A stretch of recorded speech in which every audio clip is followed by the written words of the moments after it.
If you want to create content consistently, you need to stop sitting there trying to brainstorm ideas. You should have AI scraping and analyzing your competitors' best content instead. And if that sounds complicated, it's not. I built my entire system on free tiers doing this. In this video, I'm going to break down my entire content creation system. You'll learn how I scrape content on TikTok, Instagram, and YouTube. You'll see how I use Gemini to analyze videos and pull insights, and I'll show you exactly how I flesh out outlines using Claude Code. This is the full system, the same one that took me from fumbling around every week to having more ideas than I could possibly execute. Let's get into it. I like to break down content creation into phases. I see them as four. You have ideation, you have the outline phase, you have the review phase where you make changes, edit, and then the final phase you schedule. Starting with ideation here, here's a workflow that I use, and this scrapes multiple subreddits. This is the split node, and it basically says if you have, like, let's say 5 subreddits, in this case I have like 4 or 5, it splits them all out so it can loop. So then I basically feed them in here, and I'm taking 100 for each subreddit. Branch these two separately so it hits this node twice, and so I'm going to scrape 200 posts. In this case, I'm choosing the hot post, but you can choose recent or whatever makes sense for you. And so I'm taking those 200 posts, which is a lot for AI to handle, and so what I do in this node is I filter it with separate logic. In-depth logic that I just looks at specific keywords that are relevant to my niche. It ends up out of 200, for example, it chooses the top, anywhere between top 10 to 20 posts, and then that is what AI here, the first AI agent, analyzes. And this is a simple just API request. It uses 5.1, and this AI agent understands the goal, it understands my niche, and it understands it's supposed to choose only the top one. So sometimes it may have 5 results, sometimes it may have 10, no more than 10, but around that range is what I look for. And once it spits it out, I just clean that because it's always going to give me a different output. And then once the data is cleaned out, I just dump it into my idea database. And what I do here is I track different sources. So here, for example, I can add stuff manually. In this case, I track which subreddit, where it's coming from. That's the first phase. Here's another workflow that does the same thing,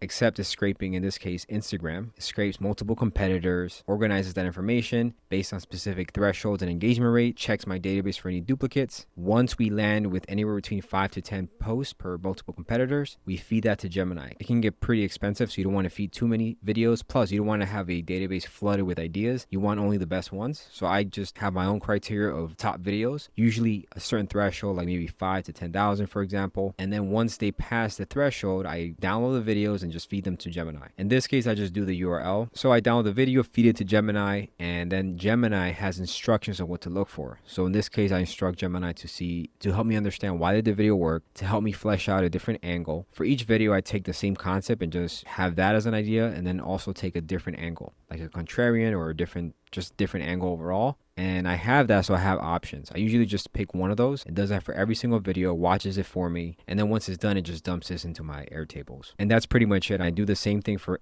TikTok. So this workflow is almost the same, but I do want to show you YouTube mainly because it's a little bit different. And this one is using the free API. So you have to query this URL. I'm not going to scroll down because it's going to have like my API key. That's the main difference here is I'm using the free API. It does take a little more configuration, and eventually I will go to Appify because I do have some limitations. Like I can't download the video. I can just download the information. And so that pretty much concludes the first phase. All these workflows that I mentioned, they just dump all this information in there. My job every week is to log in to this idea database, review which ones I want to talk about, and they're already filtered by my pillars, and then just start choosing which ideas make sense for me. So moving on to phase number 2, or the generate/review process. First, we're going to generate the content, and we do that by adding it to the main content hub, and here's where the magic happens. You remember the idea database that I was talking about earlier? Once I have an idea that I usually choose 7 per week, then I add them in here, tag them. Am I going to create long form, short form video, and the pillar, etc. Open this, and then I get to work with the outline. Every page is going to have my outline. My job is to just dump the context for a specific topic. And there's 2 ways I go about it. Number 1, I'm going to go just straight use something like Voice Ink. It's just a great way to talk versus type. And I like to talk. So if I'm talking about a specific idea that I know about, whether it's like ChatGPT, Claude Code, or something that I'm familiar with, I would just record myself talking, dump it all in here, change my status to context ready. All of the ideas are always going to start at not started. So once I'm ready, I move it on to the next phase as context ready. If it's a topic that I'm not familiar with, I will use Claude Code. And so I have an agent here. It's called context enricher. And what I do is the same thing that I do earlier, but this agent is trained to basically help me ideate. And so I'm going to start from scratch. And I'm going to say, help me, please use context enricher agent. Help me ideate for the topic on how to build your first N8N workflow.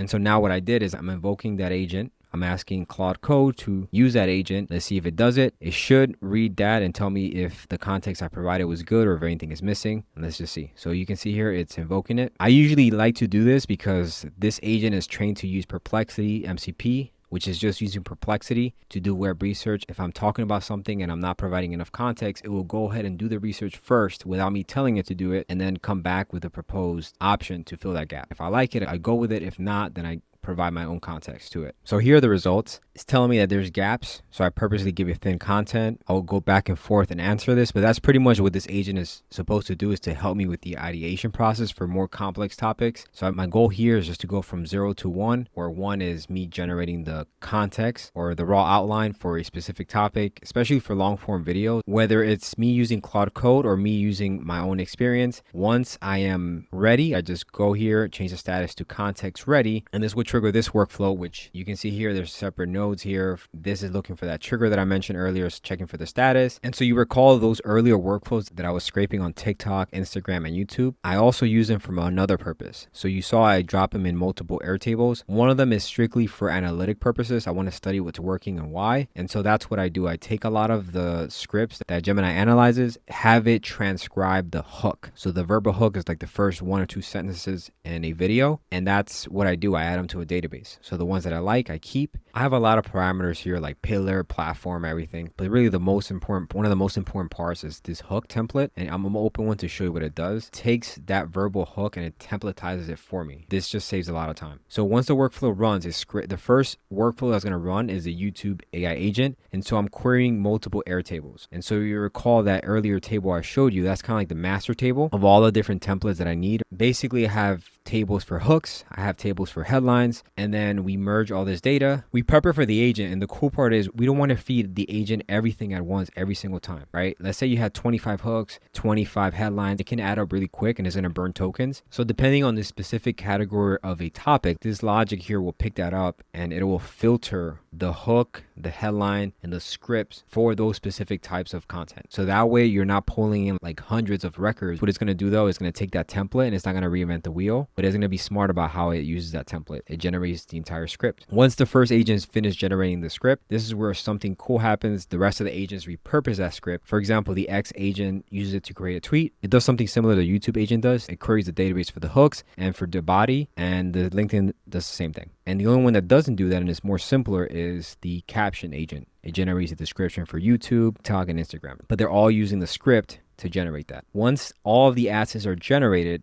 we basically merge them and dump them back into Notion. And the status will be changed to draft ready. So that's how I know when something's done. And once the status is changed, I just have to review. For example, here you can see that this is the raw outline. Here is a headline. Here is a script. Now the script is not something I read literally verbatim. I'm learning that it's not perfect. It's better than starting from scratch. Same thing with TikTok. I have captions, Instagram captions. I have a tweet here, I have a LinkedIn post. So at this point, my job is mainly to come in here, make edits as needed. That's pretty much it. That's the core part of the generation. It takes only a few minutes. And once it's done, my job is to then review it. And that's how I batch my work for the week. I just spend about an hour or so just batching out the content. And then the other part is once I do agree with the content or I make the edits, I want to make sure I tick off the platforms I want to post to. And this is going to be important later on. And so all I do is just click here and just choose the platforms I want. Maybe I don't always want to post on all 5. Maybe a certain topic makes sense on LinkedIn, but not X, or maybe it makes sense on YouTube, but not Instagram. And so this is why it's important to choose the platforms that I want. Assets. On LinkedIn and X, this is only applicable here because you're not going to add an image to a YouTube video unless it's a thumbnail, but that's different. If you're just generating a short form video, you're not going to add an image. So this really only pertains to LinkedIn and X. And that's how I work it. You can see different images here. Once I add my images. And then these final columns, they're still in phase 2, but they're more towards the tail end. Once this is done, then you want to go and produce the video. Now that you have the script generated, you want to execute on it. And so I would read the script, make any edits as well, like I mentioned earlier. And then I will start recording the video. Maybe not that given date, but eventually I'll record it. And this will stay blank until it's recorded, and the date as well. Because sometimes I don't know when I'm going to post it. And that's pretty much this phase 2. Once I'm done recording, this will change. I would change the status to edit pending. And as I'm thinking it through, I think I mentioned 4 phases, and you can visually see it here in the status. It goes from not started to context ready, draft generated, you edit the video, and then you move on to the final stage. So at this point, I categorize sort of these 3 into phase 2. So on the tail end of phase 2, you have the editing. You record the video and then you edit the video. Now for short form, it's pretty straightforward. It can take a few minutes or about 10 to 20 minutes, depending on the video. Long form takes a little bit longer. This may be sitting here for a day, it may be sitting for a few days. But once you're done editing the video, you're going to upload it to, for example, you see here Google Drive or whatever cloud storage system you use. You would upload the final edited one and then you will add the link here. And this is going to be important in the final stage. Once you do this for all the posts for the week, you want to then just add the dates. So at this page, just to tie everything out, we started from an idea to fleshing out context of that idea using Claude Code or just experience. And then we flip the status to context ready. The workflow ran, the AI agents generated the content, and then it was changed to draft generated. You review that content and make any edits. And so this is going to stay in edit pending until the video is generated and it's edited. Once you make that final edits, you upload it to your preferred cloud storage. You add the final link here and the date for the post, and then you move on to the final stage, which is schedule. And all you do here is you change ready to publish. And what that does, it triggers a final workflow. Basically, again, looks at the Notion statuses and then spits it out in all these platforms.